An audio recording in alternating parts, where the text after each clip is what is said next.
আপনার পিছনে কেউ আছে, তাহলে ঘাড় ঘুরাবেন না, পুরো শরীর ঘুরিয়ে দেখুন আর পিছনে না তাকানোই ভালো। ঘরে, মসজিদে বা বিছানায় সাপ দেখলে প্রথমে মারবেন না, চলে যেতে বলবেন, কারণ জিনেরা সাপের রূপ ধারণ করতে পছন্দ করে। না গেলে বুঝবেন ওটা সাপ, তখন মারতে পারেন বা তাড়িয়ে দেন। যদি রাতে কখনো দেখেন গাছের ডাল বা বাঁশ ঝুঁকে আছে, তাহলে এর উপর বা নিচ দিয়ে যেতে চেষ্টা করবেন না, সূরা ইখলাস পাঠ করুন।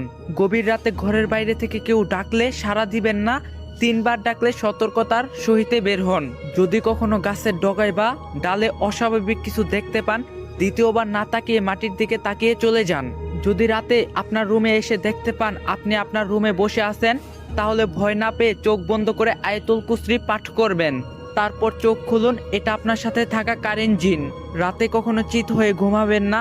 আর যদি ভয়ের স্বপ্ন দেখেন, বুকের বাম পাশে 3বার থুতু ফেলবেন। পুকুরে বা নদীতে গোসল করার সময় যদি কেউ আপনার পায়ে টেনে নিচের দিকে নিয়ে যেতে চায়, তখন চিৎকার দিবেন বা কষ্ট হলেও দোয়া ইউসুফ পাঠ করবেন। যদি রাতে কখনো দেখতে পান কুকুর বা বিড়াল আপনার সাথে অস্বাভাবিক আচরণ করছে, তাহলে সাথে সাথে মাটিতে একটা বৃত্ত এঁকে তার ভিতর দাঁড়িয়ে যান আর দোয়া ইউসুফ পাঠ করুন।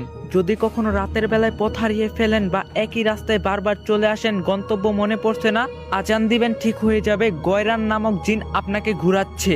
রাতের ঘুমের মধ্যে যদি দেখতে পান আপনার বুকে কেউ ভর করে আসে, তাহলে চিৎকার দিবেন না, লাভ নেই, কারণ আপনার চিৎকার কেউ শুনতে পাবে না।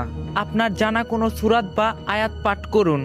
মরা মানুষের আত্মা আপনার সামনে ঘুরে বেড়াচ্ছে, এমন সময় কিছু ঘটলে ভয় না পেয়ে আয়াতুল কুরসি পাঠ করবেন।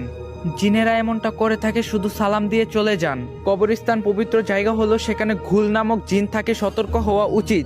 আয়নার মধ্যে জিন প্রবেশ করতে পারে, তাই পর্দা দিয়ে রাখবেন। বাথরুমে আয়না রাতে না দেখাই ভালো।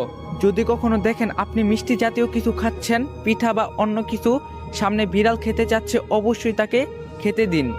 সাপ আর বিড়ালের রূপ ধারণ করতে জিন পছন্দ করে, আর ওদের প্রিয় খাবার মিষ্টি।